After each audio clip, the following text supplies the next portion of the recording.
welcome back to my channel. This is Anastasia here with this week's 16 and Pregnant recap. Before I get started, I would love it if you guys would go ahead and subscribe to my channel. Every single week, I talk about the 16 and Pregnant episode that aired, I talk about the Teen Mom 2 episode that aired, and just have a good discussion. We joke about things. We have a good time. I also review all of Janelle's docu-series. She's probably going to start a new one soon, and I will be reviewing that as well. We watch it together. So go ahead and subscribe if you like my content, and let's get started. Today we're introduced to Rochelle. She's a 19-year-old girl from California. She's from a very religious family. She's Guatemalan, and they immigrated from Guatemala while she was young. Her parents were immigrants who worked super hard to take care of her, and she felt that she repaid that by getting straight A's in school and working very hard. That is until, of course, she got pregnant. She met her boyfriend Chase at the gym, which is wild to me. When I'm at the gym, I literally pretend that nobody else exists. I feel like that's an unspoken code. Her family never likes Chase. They think he's controlling and cocky. They were only together for about 2 months when she got pregnant. So they show some pictures, and I'm just gonna say it, Chase is really hot. Maybe this is just my type. Okay, now that that's out of the way. It was so tense with her family that she decided to move in with Chase, but she misses her family support.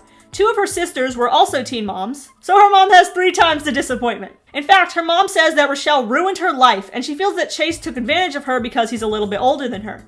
They found out that she's having a girl, and they're naming her Boston because Chase loves the Celtics.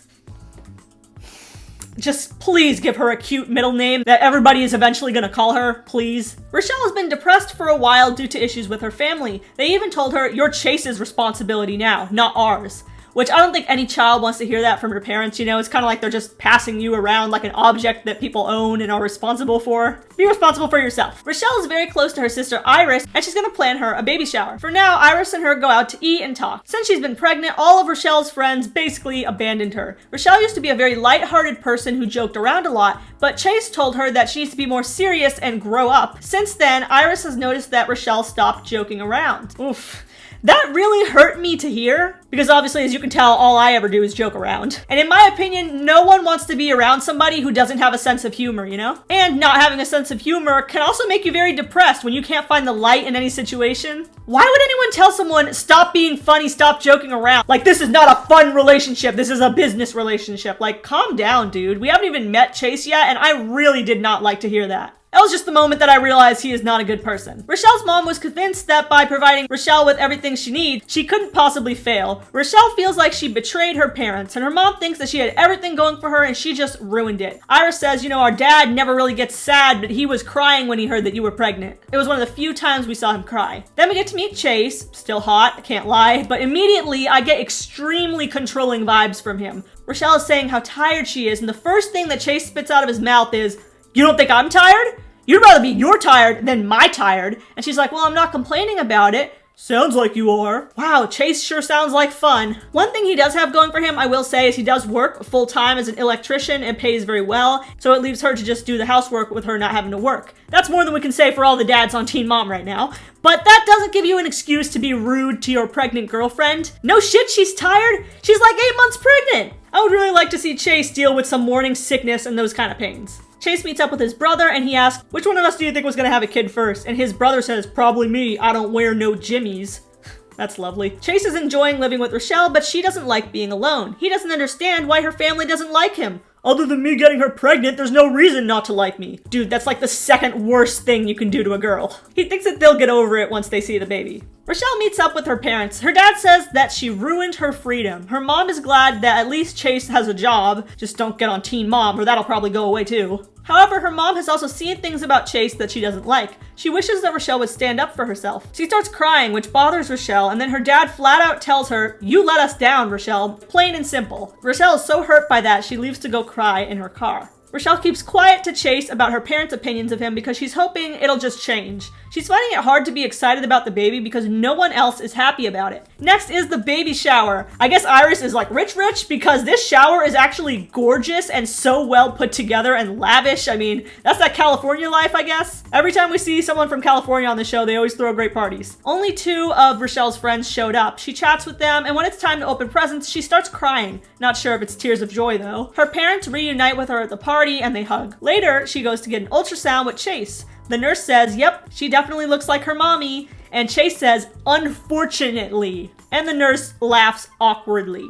And look, I can tell when people are joking, and maybe that comment wouldn't really matter if they were just joking and messing around, but that did not sound like a joke to me. Maybe you have to hear the tone. He sounded dead serious, like, unfortunately that baby doesn't look like me, it looks like her ugly ass. Ooh, if a guy said that to me, I would send his face flying into the ultrasound machine.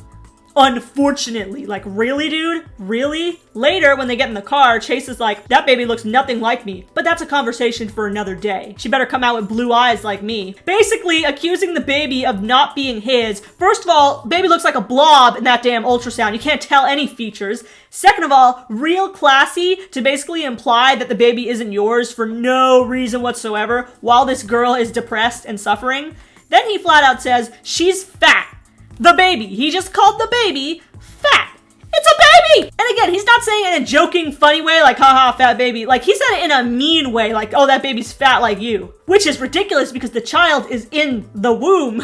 The baby is 0 years old, asshole, and you're already calling it fat. Such a controlling, nasty personality that this guy has. I get anxiety just watching it. Unfortunately, they're still together as of this day, too. And Rochelle just doesn't say anything because she's so emotionally beaten down by him, it seems like. I mean, it's really depressing to watch. Doesn't stand up for herself. A few weeks later, her and Chase start fighting a lot since the ultrasound, which I would fight him too if he said something to me like that. And she says that Chase is always frustrated and she feels alone and like he's not trying. She talks to Iris about it and she says, well, you know, I have to stay there. I can't just be like, Chase is being mean to me. I'm gonna go to mom's house. Yes, you sure can. He's not trapping you there. Please go to your mom's house where people actually support you and not this douchebag. Like, oh my god, is he locking her there or something? Or abusing her? You absolutely can go to your family's house. Get away from this crazy ass mean dude. Like, I'm actually concerned for this poor girl. A couple weeks later, she's only days away from her due date. Iris and her husband are worried for Rochelle. They realize that Chase puts her down and she just goes along with it and doesn't say anything. Eventually, Rochelle starts getting contractions, her parents come to the hospital, and Chase is finally being supportive. She gives birth to Boston Sophia. Normal middle name, thank God. Thankfully, there was no tension in the delivery room. They all focused on the baby. After a little bit, Boston is waking up 3 times during the night and Rochelle is exhausted. She's also been moody and Chase won't allow her family to come over because he wants to have alone time with the baby. Those red flags just waving all over this ship. Like, this narcissist. I don't think he wants alone time with the baby. I think he wants to isolate Rochelle. Rochelle's having a hard time because she was so close with her family. And Chase is like, it didn't have to be this way, Rochelle. Still doesn't, my dude. Coronavirus hits, but things are so bad between Chase and Rochelle that she no longer films herself like she's supposed to be doing. And okay, I'm just gonna say what we're all thinking here. Chase is probably abusing her, right? Almost definitely, actually. Like, why is she not filming? She is so depressed in all of her scenes. She doesn't even, like, talk back to him. She just accepts him talking to her so rudely. Red flags, like I said. He's isolating her. He's mean to her. He manipulates her. I'm just getting scary vibes from this entire situation.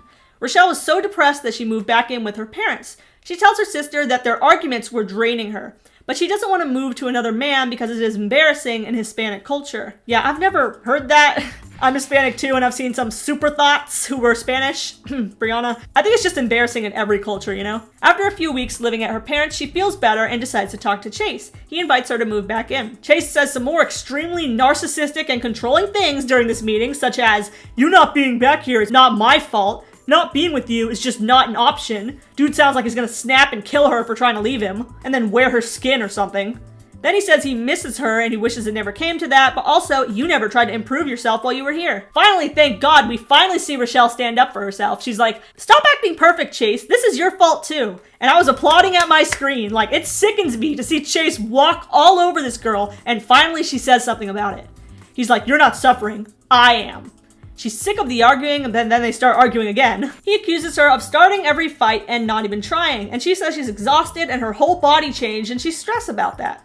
She decides to go to therapy, and Chase says that it hurt him that she moved out, and they calm down and they end up holding hands and deciding to move back in. In the after vlog, she says they communicate better now and she's not as depressed. She still goes to school and she doesn't feel the pressure anymore. She's still doing everything she wanted to do, but just with the little person next to her. I think it's kind of sweet that they did have a happy ending, but at the same time, Chase actually scares me. You know who these two remind me of? Nicole and Josh from 16 and Pregnant. She's crazy now, but back in her episode, her boyfriend Josh walked all over her and she was just so beaten down by him that she didn't even respond anymore. Didn't even fight against it. And that's what I see here. It's borderline abusive and honestly sad. Yes, he's very attractive. He has a good job.